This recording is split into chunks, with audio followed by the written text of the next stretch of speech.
Suggestions بھی دی جاتی رہی ہیں، لیکن ابھی تک کسی سیاسی جماعت نے اس پر عمل درآمد نہیں کیا، اور یہ روایت جو ہے وہ چلی آ رہی ہے، اور اسی روایت کے تحت جو ہے شہباز شریف صاحب جو ہیں پنجاب کے پارٹی کے ہیڈ بھی ہیں اور وزیر اعلیٰ بھی ہیں، اور یہ روایت شاید کافی جاوید صدیق صاحب، کیا اس روایت کو اچھی روایت کہا جا سکتا ہے ملک کے موجودہ سیاسی سیناریو کے اندر، یا پھر یہ ایک غلط روایت ہے کہ صرف اور صرف اپنے خاندان کے لوگوں کو ہی نوازا جائے؟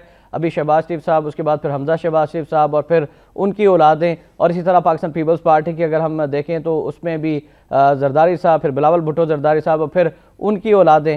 کیا یہ سسٹم جو ہے وہ اسی طرح چلتا رہے گا پارٹیز میں؟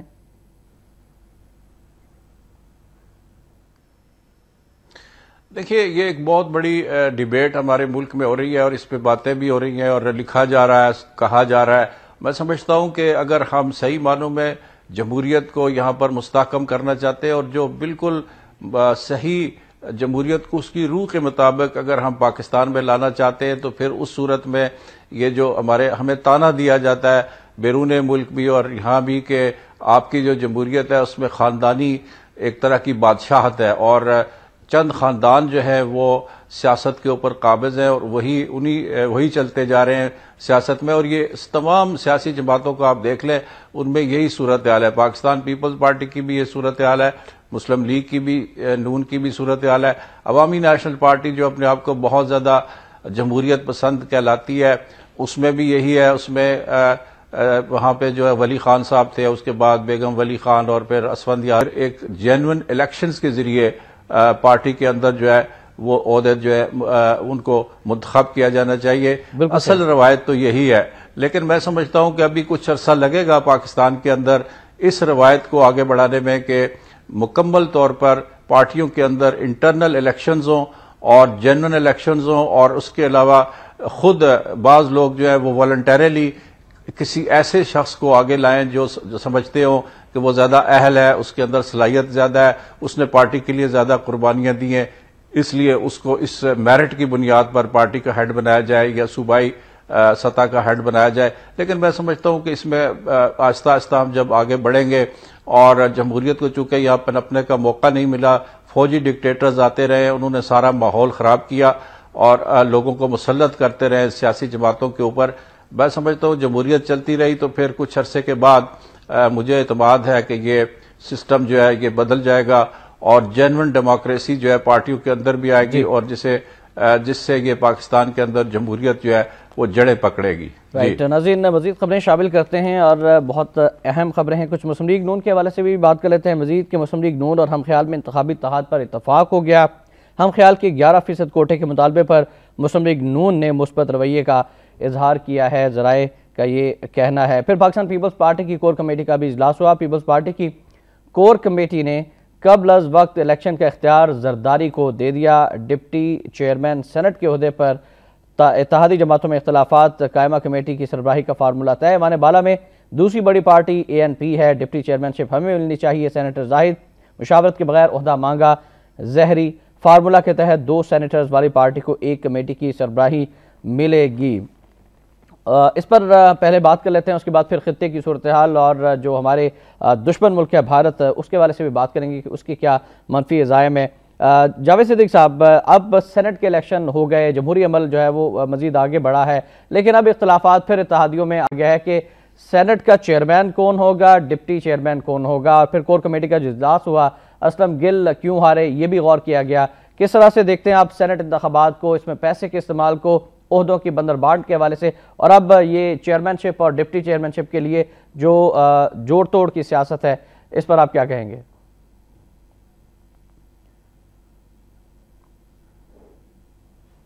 ناظرین، جاوید صاحب ہمارے ساتھ ہیں اسلام آباد اسٹوڈیوز میں، لیکن پہلے ہم یہاں پر بریک لیں گے. بریک کے بعد دوبارہ جاوید صدیق صاحب کی جانب جائیں گے، ان سے ان خبروں پر ان کی رائے بھی لیں گے. آپ ہمارے ساتھ رہیے گا.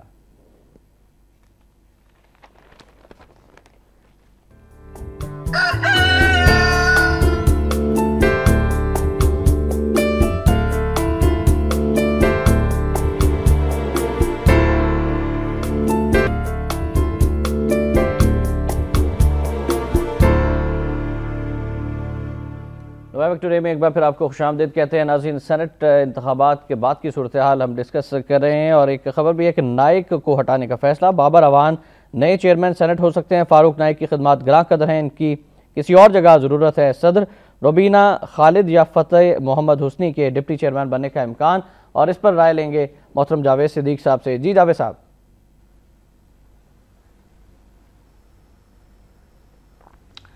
جی بالکل، اب صورتحال یہ کہ اس طرح ابھی تک کوئی واضح فیصلہ تو نہیں ہوا کہ کون چیئرمین ہوگا اور کون ڈپٹی چیئرمین، لیکن ایک بات جو ہے طے کر لی گئی ہے کل کے اجلاس میں کہ پیپلز پارٹی سے چیئرمین ہوگا، کیونکہ ان کے پاس اکثریت ہے، اور اس لیے اتحادی جماعتوں نے چیئرمین کا جو عہدہ ہے سینٹ کا وہ تو پیپلز پارٹی کو دیا ہے، لیکن ڈپٹی چیئرمین کے لیے اس وقت ایک تنازع ہے اور ایک سلسلہ یہ چل رہا ہے کہ کون ہوگا ڈپٹی چیئرمین، اور اس سلسلے میں عوامی نیشنل پارٹی جو کہ حکومتی اتحاد میں شامل ہے اس کا دعویٰ ہے کہ اس کی نشستیں زیادہ ہیں، اس لیے اس کا ڈپٹی چیئرمین ہونا چاہیے۔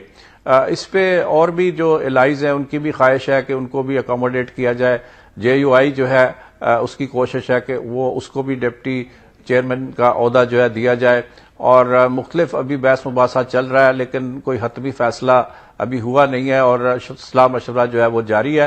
البتہ اصولاً یہ ہے کہ اس وقت چونکہ چیئرمین ہوگا وہ پنجاب سے ہوگا شاید، اور اس کے بعد جو ہے دوسرے جو عہدے صوبے ہیں خاص طور پر بلوچستان اور کے پی کے کا جو صوبہ ہے ان کو کنسیڈر کیا جا رہا ہے کہ ان میں سے کسی کو ڈپٹی چیئرمین لگایا جائے۔ روایتی طور پر ڈپٹی چیئرمین جو ہے ہمیشہ بلوچستان سے رہا ہے۔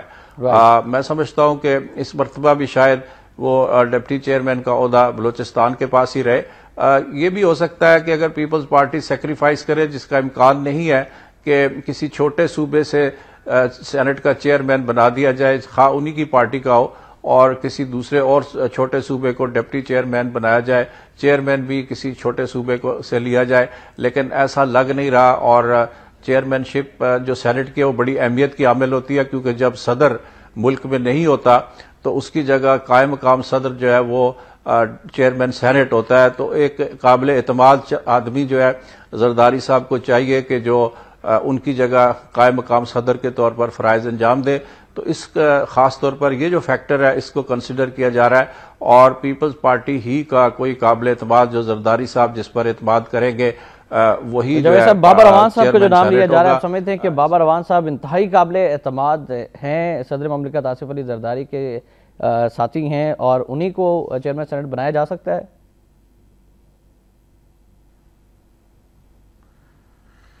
دیکھیے اس کے بارے میں حتمی طور پر اس لیے نہیں کہا جا سکتا کہ ان کا ایک کیس چل رہا ہے سپریم کورٹ کے اندر، ان کے اوپر توہین عدالت کا کیس ہے، اور اس کیس کا بھی فیصلہ ہونا ہے، اور میں سمجھتا ہوں کہ وہ ابھی اس وقت جو ہے اس صورتحال میں ان کو چیئرمین سینٹ جو ہے نامینیٹ کرنا کوئی زیادہ احسن بات نہیں ہوگی۔ لیکن یہ جو حکومت ہے اس سے کئی ایسی باتیں اور ایسے اقدامات بھی انہوں نے کیے ہیں جن کا کہ عام طور پر یا سیاسی اخلاقیات سے یا قانون سے کوئی خاص تعلق نہیں تھا، اور انہوں نے ان چیزوں کی پرواہ کیے بغیر کچھ ایسے فیصلے کیے ہیں جس طرح کہ این آر او پر عمل درآمد نہ کرنا، اور ابھی آپ کو پتا ہے کہ پرائم منسٹر جو ہیں ان کے خلاف توہین عدالت کا ایک نوٹس ان کو جاری ہوا ہے، اور وہ مقدمہ جو ہے اس وقت عدالت میں ہے، سپریم کورٹ اس کی ہیئرنگ کر رہی ہے۔ تو یہ ان سے کچھ بعید تو نہیں ہے، لیکن لگ نہیں رہا کہ اس وقت جبکہ ایک ایسا شخص، ایسا سینیٹر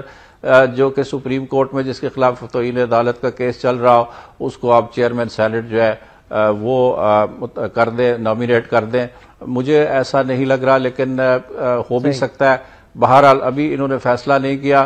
کچھ حلقوں کا یہ بھی خیال ہے کہ فاروق نائک جو ہیں وہ بھی ایک ان کے انتہائی قابل اعتماد ساتھی ہیں، معتمد ہیں، اس لیے میں سمجھتا ہوں کہ ان کو بھی برقرار رکھا جا سکتا ہے، لیکن اگر کسی اور سے ان کی کمٹمنٹ ہے تو وہ پھر اس کو تبدیل کریں گے۔ لیکن ابھی میرا خیال ہے کہ کچھ دنوں میں فیصلہ ہوگا کہ کیا کرنا ہے۔ سر کچھ خارجہ امور کی بات کرتے ہیں، پاکستان کی خارجہ پالیسی کے حوالے سے بات کریں گے، اور ہنا ربانی کھر صاحبہ کا بیان ہے کہ خطے میں فوجی مداخلت برداشت نہیں کر سکتے، طالبان سے مذاکرات کے لیے افغان حکومت کی معاونت پر تیار ہیں ہنا ربانی کھر۔ نیٹو کی فضائی سپلائی کبھی بند نہیں ہوئی، پارلیمنٹ کے فیصلے کے بغیر زمینی روٹ بحال نہیں کریں گے، پاکستان ایران گیس منصوبے پر کسی دباؤ کو خاطر میں نہیں لائیں گے، امریکہ کے ساتھ بہتر تعلقات ضروری ہیں. گفتگو اور پھر بھارت کے جو جنگی عزائم ہیں اس کے حوالے سے بھی ایک خبر ہے کہ راجستھان میں پاکستانی سرحد کے قریب امریکہ اور بھارت کے مشترکہ جنگی مشقیں شروع ہو گئیں. دونوں ملکوں کے انفینٹری اور آرمڈ دستے حصہ لے رہے ہیں. دہشت گردی کے خلاف آپریشن کے نام پر ہونے والی مشقیں 2 ہفتے تک جاری رہیں گی. اور پھر ایران پر حملے کے حوالے سے ایک خبر پر ایران پر پیشگی حملہ. اسرائیل لوز ٹاک سے گریز کرے. اوباما اپنے مستقبل کے خود مالک ہیں. نیتن یاہو ہمارے خیال میں ایران کے پاس جوہری ہتھیار نہیں, ضرورت پڑی تو خود نمٹ لیں گے. ڈپلومیسی کامیاب ہو سکتی ہے. حملے سے تیل مزید مہنگا ہوگا. طاقت کے استعمال سے نہیں جھجکیں گے. اسرائیلی نواز لابی سے خطاب. نیتن یاہو سے گفتگو. محترم جاوید صدیق صاحب سے ہم جانیں گے کہ ایک طرف جب ہنا ربانیکر صاحبہ یہ فرماتی ہیں کہ نیٹو کی سپلائی, فضائی سپلائی تو کبھی بند ہوئی ہی نہیں ہے, اور پھر ہم امریکہ کی آنکھوں میں آنکھیں ڈالنے کی بھی بات کرتے ہیں اور اپنی خود مختاری کی بھی بات کرتے ہیں, پارلیمنٹ کی قراردادوں کی بھی بات کرتے ہیں. دوسری جانب بھارت کی مشقیں. جاوید صدیق صاحب سے ہم اس پر رائے لیں گے, لیکن پہلے ہمیں ایک بریک کے لیے جانا ہے. بریک سے واپس آئیں گے تو ایک بار پھر آپ کو جاوید صدیق صاحب کی طرف لیے چلیں گے اور ان سے ان خبروں پر ان کی رائے بھی لیں گے. آپ ہمارے ساتھ رہیے گا.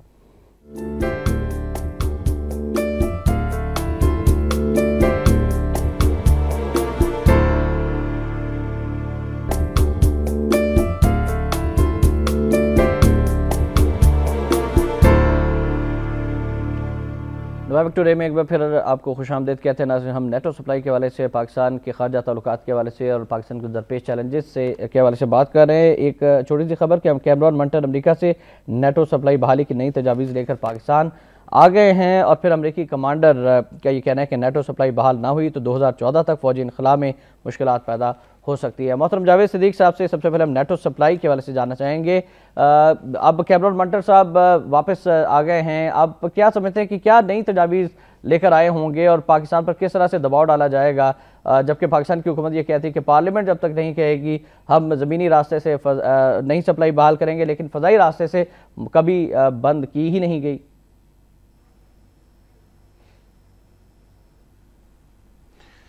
دیکھیے, میں سمجھتا ہوں کہ یہ جو نیٹو سپلائی والا ایشو ہے اس پہ کچھ باتیں ایسی ہیں کہ جو پس پردہ ہو رہی ہیں, اور پاکستان کی جو قیادت ہے موجودہ وہ کوشش کر رہی ہے کہ یہ نیٹو سپلائی جو ہے بحال ہو جائے, کیونکہ اس سے بہت سے پاکستان کے مفادات بھی وابستہ ہیں. وہ کوشش کر رہے ہیں کہ یہ سپلائی بحال کر لی جائے. جیسے آپ نے کہا کہ فضائی سپلائی جو ہے وہ تو بالکل جاری ہے, اور وزیر دفاع ہمارے پہلے کچھ چند ہفتے پہلے یہ انکشاف کر چکے ہیں کہ فضائی سپلائی جو ہے وہ کبھی بند نہیں ہوئی. اس کا مطلب یہ ہے کہ پاکستان کی فضا جو ہے وہ تو استعمال ہو رہی ہے اس سپلائی کے لیے, صرف زمینی راستہ فی الحال جو ہے وہ بند کیا گیا ہے.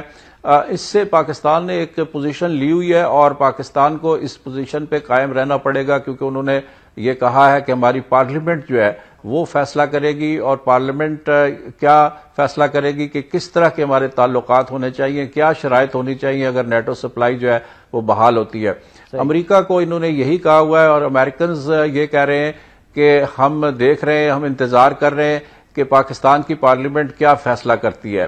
تو اس سلسلے میں اب یہی انتظار ہے کہ اگر پارلیمنٹ کوئی فیصلہ کرتی ہے کہ کس طرح ہمیں نئی ٹرمز آف انگیجمنٹ جسے کہا جاتا ہے کہ کس طرح کی شرائط ہوں گی, ہم کس طرح دہشت گردی کے خلاف جنگ میں امریکہ کا پارٹنر کس طرح بنیں گے, کن شرائط پہ بنیں گے, اور امریکہ سے کیا مطالبات کریں گے, اس پہ بحث مباحثہ ہو رہا ہے.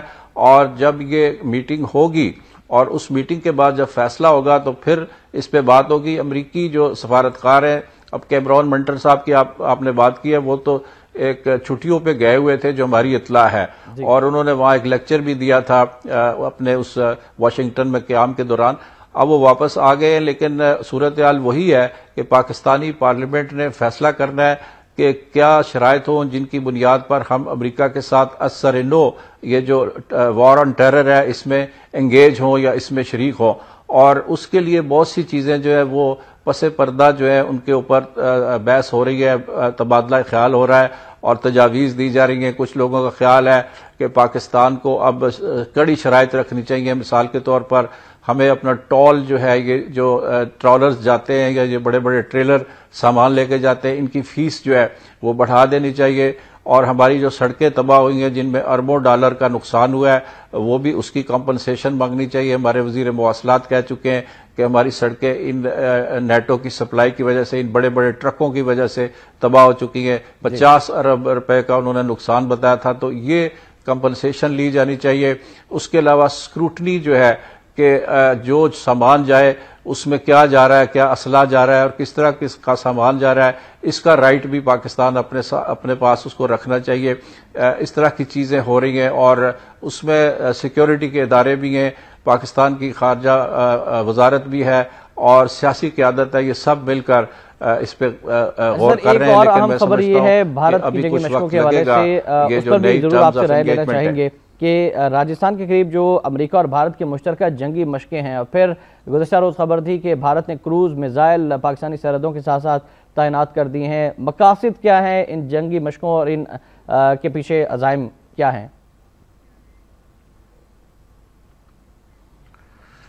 دیکھیں, یہ پاکستان کی سرحدوں کے قریب جو دیکھیں اب جو ہندوستان کی فوج ہے یا ہندوستان کا جو سارا سسٹم ہے, انہوں نے کبھی چین کی سرحد کے قریب بہت کم ایکسرسائزز کی ہیں. زیادہ تر ایکسرسائزز جو ملٹری کی, انڈیا کی اور خاص طور پر امریکہ کی اور دوسرے ملکوں کے ساتھ وہ کرتے رہتے ہیں. یہ ایک طریقہ ہے. پاکستان بھی اپنے دوست ممالک کے ساتھ جنگی مشقیں مشترکہ طور پہ کرتا رہا ہے, کرتا ہے. اور حال ہی میں انہوں نے پاکستان نے چین کے ساتھ مل کر جیلم کے قریب ایک بڑی جنگی مشق کی تھی. تو یہ ایک سلسلہ جاری رہتا ہے, لیکن پاکستان کے اوپر دباؤ ڈالنے کے لیے اور ایک اعصابی جنگ جو ہوتی ہے یا ایک نفسیاتی جنگ بھی ہوتی ہے, اس حوالے سے دیکھا جائے تو امریکہ اور بھارت کی یہ جو جنگی مشق ہے پاکستان کی سرحد کے قریب, اس کا مطلب ہے پاکستان کے اوپر دباؤ ڈالنا ہے.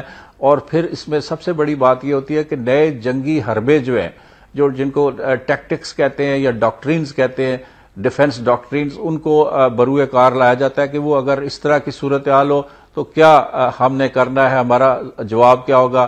اگر ہم نے پاکستان کے خلاف کوئی آپریشن کرنا ہے, ملٹری آپریشن, تو اس کی نوعیت کیا ہوگی اور ہم کس طرح کریں گے. تمام چیزیں جو ہیں یہ گراؤنڈ کے اوپر, زمین کے اوپر جو ہے ٹیسٹ کی جاتی ہیں. اور راجستھان کا جو علاقہ ہے خاص طور پر, یہاں بڑی بڑی مشقیں ہندوستان کر چکا ہے. 1987 میں یہاں پر ایک بہت بڑی مشق براس ٹیکس کی گئی تھی اور پاکستان نے اس پر سخت رد عمل کا اظہار کیا تھا. اور اس وقت جو وزیر اعظم محمد خان جنیجو تھے, انہوں نے ٹیلی فون پر ہاٹ لائن کے اوپر اس وقت کے وزیر اعظم راجیو گاندھی کو فون کر کے کہا تھا کہ اگر یہ مشقیں جاری رہی تو پاکستان اور ہندوستان کے تعلقات بہت زیادہ خراب ہو گئے. تو اس کے علاوہ بھی پاکستان کی سرحد کے قریب بہت جگہوں پہ ہندوستان جو ہے وقتاً فوقتاً یہ مشقیں کرتا رہتا ہے اور اس کے جو تمام در عزائم ہے وہ پاکستان کے خلاف ہے. اس کا سارا جو جنگی عزائم کا جواب گزشتہ روز پاکستان نے بھی دیا ناظرین, اور پاکستان نے تباکو ایٹمی میزائل ہدف 2 ابدالی کا کامیاب تجربہ بھی کر لیا. خطے کی صورتحال کے حوالے سے چین کا ذکر آیا تو چین کے وزیر اعظم ون جیاباؤ نے کہا ہے کہ مقامی جنگیں جیتنے کے لیے فوجی صلاحیت میں اضافہ کرنا ہوگا. رواں سال چین کے فوجی اخراجات جو ہیں وہ $100 ارب سے تجاوز کر جائیں گے. یہ بھی بہت اہمیت کا حامل ہے کہ چین جو ہے وہ اب اپنی جنگی صلاحیت میں اضافہ کر رہا ہے. اور ناظرین, گفتگو آپ نے ملاحظہ فرمائی. بڑھتے ہیں آج کے نوائے وقت کالم کی جانب.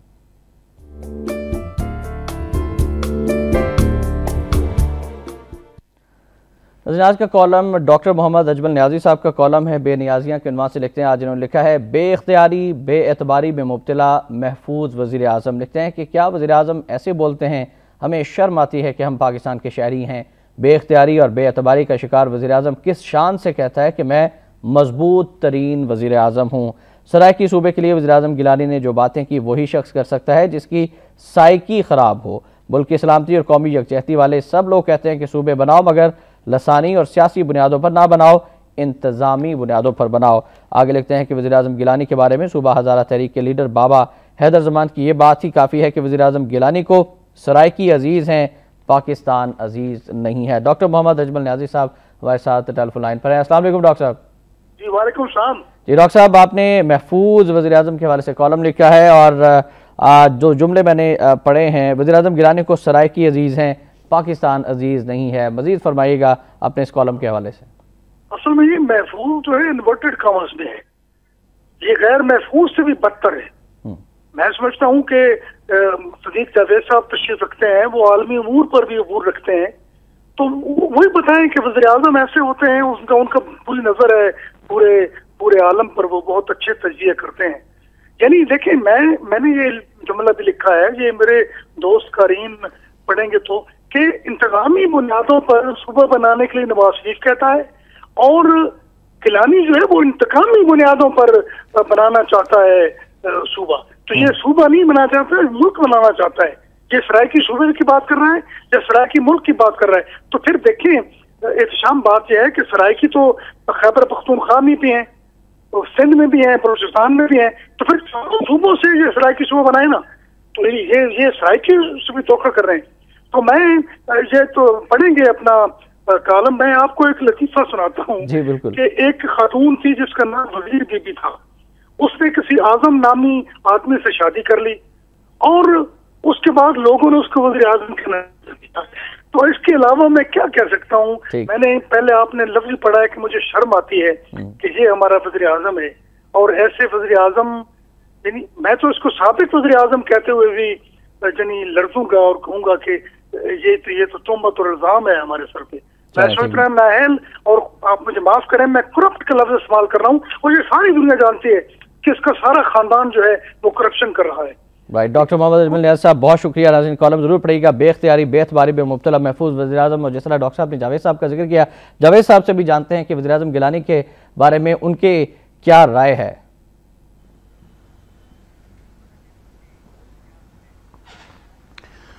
دیکھیے پرائم منسٹر جو ہیں وہ ان کی جو باتیں یا ان کے بیانات ہوتے ہیں بعض اوقات لگتا ہے کہ بہت ہی ان میں سادگی ہے، اور جو پاکستان کا جو اس وقت سیاسی نقشہ ہے، اور پاکستان کے جو سیاسی حالات ہیں، جو اس وقت ہماری جو سیکیورٹی سچویشن ہے، خارجہ پالیسی کے حوالے سے جو معاملات ہیں، اور خاص طور پر جو اقتصادی معاملات ہیں، ان کی جو گہرائی ہے ان کے بیانات میں اس کی جھلک نظر نہیں آتی. اور جو ملکی ایشوز ہے جو کہ پاکستان کے لوگوں کو بہت زیادہ متاثر کر رہے ہیں معاف کیجئے، ان کا ادراک جو ہے اور اس کی مکمل تفہیم جو ہے وہ گیلانی صاحب کے بیانات کے اندر نظر نہیں آتی. وہ ایک بہت ہی سادہ انداز میں باتیں کرتے ہیں، اور وہ ان کے مضمرات جو وہ گفتگو کر رہے ہوتے ہیں اور جو بیانات دے رہے ہیں ان کی مضمرات سے شاید آشنا نہیں ہیں، یا وہ جان بوجھ کر اس طرح کی باتیں کرتے ہیں.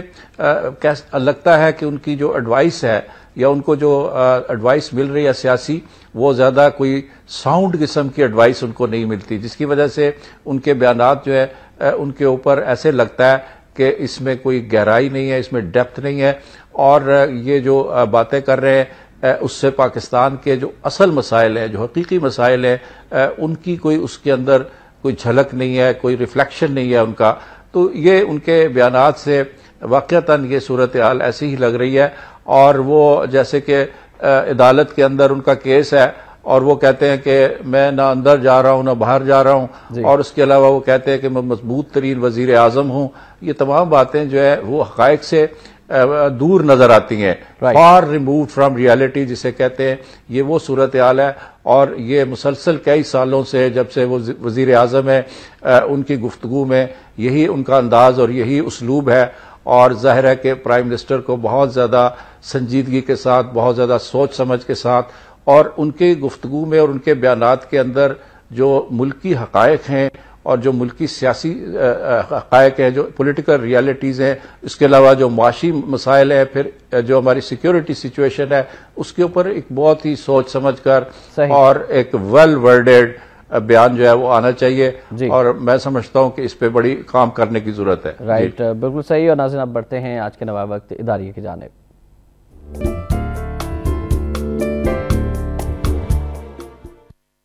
آج کا نوائے وقت اداریہ ہے کہ میاں نواز شریف اور چودھری شجاعت کا ڈکٹیٹروں کا ساتھ دینے پر قوم سے معافی کا تقاضا. تمام لیگی قائدین دل کھلا کریں اور ایک دوسرے کو گلے لگا لیں.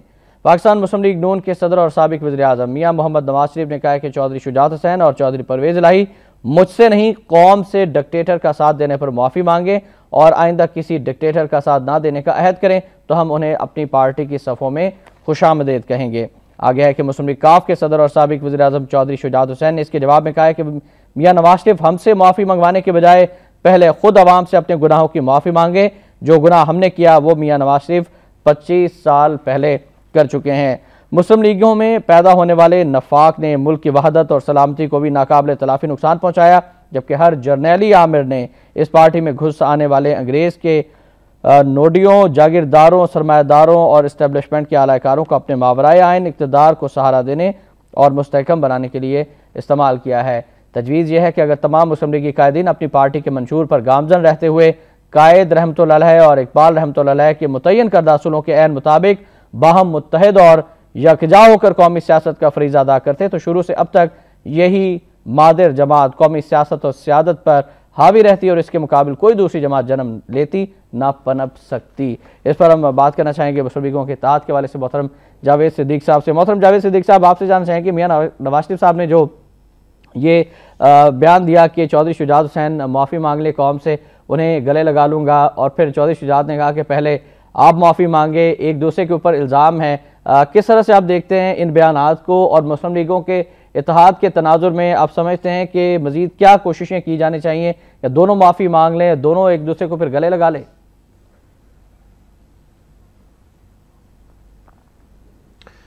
دیکھیے، جو آج کا ہمارا اداریہ ہے اس میں جو اس کی روح ہے وہ یہ ہے کہ چونکہ اب دونوں فریق یعنی پاکستان مسلم لیگ نون کے قائد حسین جو ہے وہ اگر اس بات پہ تیار ہیں کہ وہ اپنی غلطیوں کا ادراک کر چکے ہیں کہ انہوں نے ڈکٹیٹرز کا ساتھ دیا تھا۔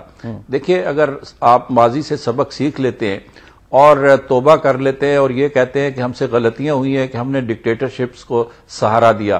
نواز شریف صاحب جو ہے وہ تو اب کھلم کھلا برملا یہ کہہ رہے ہیں کہ انہوں نے غلط کیا کہ ایک ڈکٹیٹر جو ہے جنرل ضیاء الحق اس کو کندھا دیا اور اس کو سپورٹ کیا اور اس کے ساتھ ایک الائنس بنا کے رکھی طویل عرصے تک، اور اپنی جو حریف سیاسی جماعت پیپلز پارٹی ہے اس کے ساتھ ایک پنجہ آزمائی انہوں نے جاری رکھی، جس کی وجہ سے 90 کی پوری دہائی جو ہے پاکستان کی وہ ایک سیاسی کشمکش کی دہائی تھی، اور اس میں پاکستان کا بہت نقصان ہوا۔ پولیٹیکل سسٹم جو ہے وہ اسٹیبلائز نہیں ہو سکا، مستحکم نہیں ہو سکا۔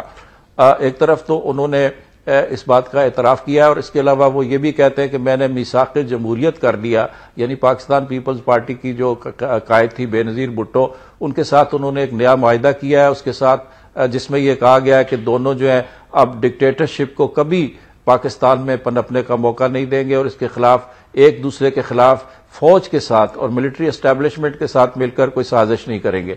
شجاعت صاحب جو ہے وہ بھی اب یہ کہہ رہے ہیں کہ انہوں نے غلطی کی ہے اور انہوں نے جنرل مشرف کا ساتھ ان کو نہیں دینا چاہیے تھا۔ اگر یہ اپنی غلطیوں کا اعتراف کر چکے ہیں تو پھر ان کو آپس میں اب گلے لگا لینا چاہیے، جیسے کہ نوائے وقت نے سجیسٹ کیا ہے کہ اب آپ یہ اختلافات بھول کر سیدھے راستے پہ چلے، اور اگر مسلم لیگ ایک ہو جاتی ہے تو یہ پاکستان کی سب سے بڑی سیاسی قوت بن جائے گی۔ اس میں بہت جاوید صدیق صاحب کچھ مزید آپ تجویز دینا چاہیں گے دونوں قائدین کو، دونوں رہنماؤں کو؟ اب جو بات چل نکلی ہے ایک دوسرے کی غلطیوں کا دونوں کو اعتراف بھی ہے، اور دونوں مانتے ہیں کہ دونوں نے ڈکٹیٹرز کا ساتھ دیا تھا اور اس پر وہ پشیمان بھی ہیں، تو کس طرح سے اب بات آگے بڑھائی جائے، کس طرح سے دونوں رہنماؤں کو، دونوں بڑوں کو، قائدین کو ٹیبل پر لے کر آیا جائے اور پھر گلے لگوایا جائے؟ میں سمجھتا ہوں کہ اگر وہ تیار ہو جائیں تو کوئی بھی جو مشترکہ دوست ہیں وہ یہ کام کر سکتے ہیں۔ جیسے میں کہہ رہا تھا کہ جناب نظامی صاحب جو ہے انہوں نے بھی کوشش کی تھی، ملاقاتیں کی ہیں ان دونوں فریقوں سے، دونوں حضرات سے، اور بات چیت جو ہے وہ چلتے چلتے پھر ختم ہو جاتی ہے اور ختم ہوتی رہی ہے۔ لیکن اب وقت آ گیا ہے کہ اگر یہ دونوں کھلے دل سے یہ اعتراف کر لیں کہ چلے ماضی کی غلطیاں جو ہیں بھولتے ہیں، آگے بڑھتے ہیں پاکستان کی خاطر، پاکستان کی ترقی کی خاطر، پاکستان کے لوگوں کے لیے، جمہوریت کے لیے، اب ہم ماضی کو دفن کرتے ہیں اور آگے چلتے ہیں۔ ہم کب تک آخرکار ماضی کی روایات کا اسیر رہیں گے اور ماضی کے گلے شکوے کرتے رہیں گے؟ قومیں جو ہیں وہ آگے کی طرف دیکھتی ہے، فیوچر کی طرف دیکھتی ہے۔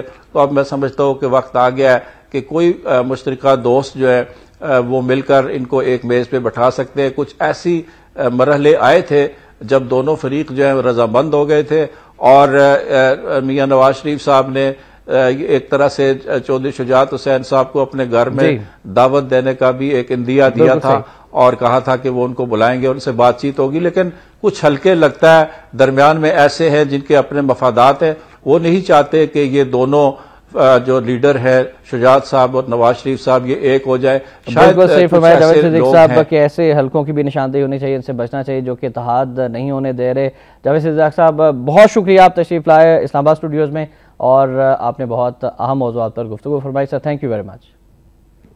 اور آخر میں فرمان قائد اعظم رحمۃ اللہ علیہ شامل کرنا چاہیں گے کہ آپ خواہ کسی بھی محکمے میں کام کرتے ہوں, لوگوں کے ساتھ آپ کا برتاؤ اور سلوک خوش اخلاقی پر مبنی ہونا چاہیے. لوگوں کو یہ محسوس کروائیے کہ آپ ان کے ملازم اور دوست ہیں. عزت و تکریم, انصاف اور غیر جانبداری کا اعلیٰ ترین معیار قائم کیجیے. سرکاری ملازمین سے خطاب چٹاگانگ میں 25 مارچ 1948 کو قائد کا یہ فرمان یقیناً میرے لیے بھی اور آپ کے لیے بھی, ہم سب کے لیے مشعل راہ ہے. احتشام الرحمان کے نوائے وقت ٹوڈے سے اجازت دیجیے. اللہ حافظ.